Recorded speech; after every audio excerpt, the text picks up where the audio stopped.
Jangan lupa.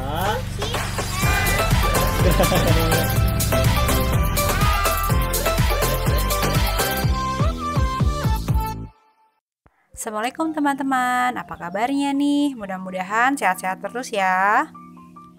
Di era pandemi seperti ini, berkebun menjadi kegiatan yang amat populer lagi.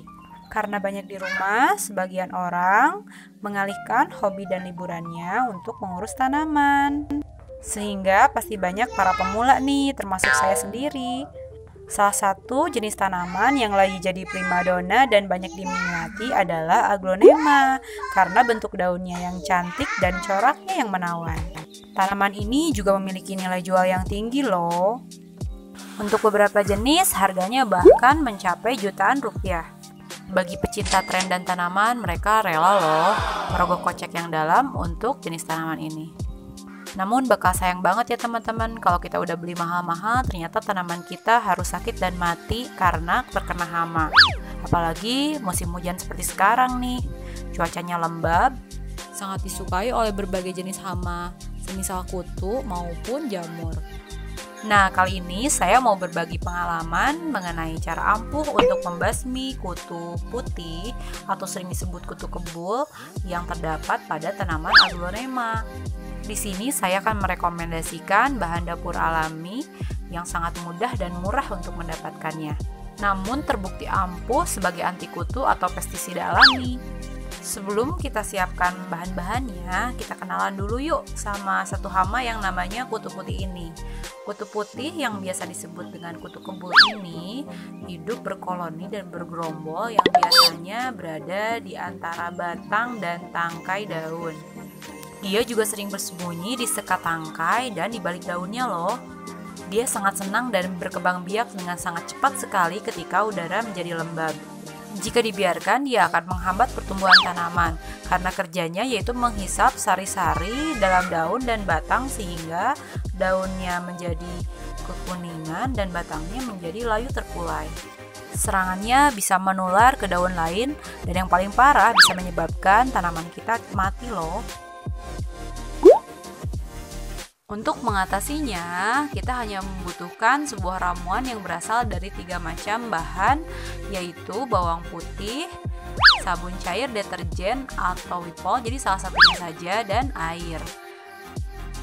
Takarannya pun sangat hemat dan efisien. Per 500 ml air, kita hanya membutuhkan sekitar 2 siung bawang putih, setengah sendok teh deterjen, Wipol atau Sunlight, dan 500 ml air. Cara membuatnya pun sangat mudah. Bawang putih tinggal di blender dengan air, kemudian ditambahkan deterjen atau sabun cairnya, lalu didiamkan beberapa lama ya, sekitar 1 atau 2 jam sebelum pada akhirnya kita semprotkan. Hal itu kita lakukan agar zat-zat aktif yang terkandung dalam bawang putih tercampur sempurna dengan airnya. Setelah didiamkan, cara mengaplikasikan ke tanaman sangat mudah, yaitu tinggal kita masukkan ke semprotan jenis apapun dan kita semprotkan langsung ke area-area tanaman yang berkutu. Jangan sampai ada yang terlewat, kita semprotkan sempurna di bagian daun, bahkan yang tidak terlihat kutunya pun boleh ya kita semprotkan secara merata, karena kita tidak tahu, mungkin ada bakal-bakal kutu atau telurnya yang belum terlihat. Oke teman-teman, seperti kita ketahui bawang putih itu memiliki sifat antibakteri dan anti jamur yang akan menghambat pergerakan mikroba-mikroba kecil atau serangga-serangga kecil yang bersifat hama atau merusak. Dan deterjen sebagai pelekatnya agar kelak kutunya ini lebih mudah dibersihkan. Dan air untuk pelarutnya saja sih ya. Dengan bantuan air, si zat aktif dari bawang putih itu sendiri lebih mudah diserap oleh tanamannya. Nah, langkah berikutnya teman-teman, setelah selesai penyemprotan, tanaman yang sudah kita semprot tadi tidak boleh terpapar matahari yang terlalu panas. Artinya kita harus menyimpannya di tempat yang teduh selama beberapa jam. Di tempat yang teduh, kita boleh membiarkan tanaman ini seharian dari pagi sampai sore. Namun jika cuacanya terlalu panas, ini harus segera dibilas ya teman-teman. Nah, Tadi saya mencoba menyemprot kurang lebih jam 10, jam setengah 10 ya, dengan kondisi cuaca yang masih teduh. Sekarang sudah jam setengah 4, kita lihat sendiri si kutu-kutu tadi warnanya sudah agak bening ya, tidak terlalu putih dan cenderung menguning.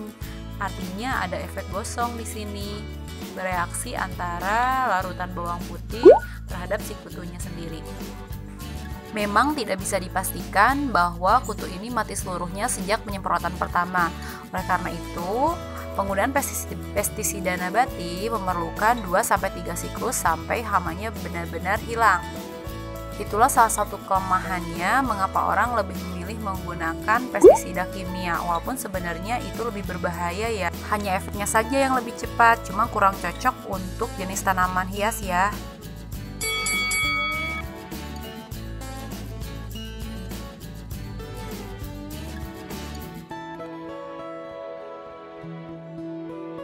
Nah teman-teman, setelah tadi kita melakukan penyemprotan di pagi hari dan sore harinya, sudah kita lihat sendiri si kutu tersebut menjadi kecoklatan.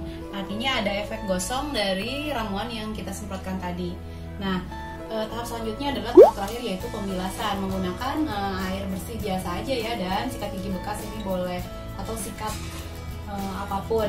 Nah, kita semprotkan di kutu-kutu ini untuk membuang efek racun yang menempel di daun dan untuk membasmi telur-telur ya, barangkali masih ada sisa-sisa yang kutunya belum mati atau alias masih sekarat. Ini tinggal disemprot aja sambil digosok-gosok halus. Ini ya teman-teman, tuh rontok.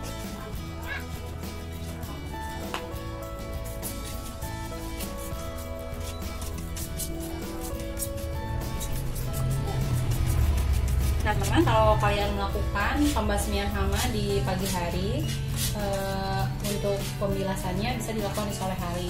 Kalau kalian melakukan penyemprotan pembasmian hamanya di sore hari, kalian bisa melakukan penyemprotannya atau pembilasannya di pagi hari. Sebenarnya ini juga bisa dilap pakai kapas basah ya, untuk membuang sisa-sisa kutu yang matinya. Tapi kalau saya sih enak pakai sikat.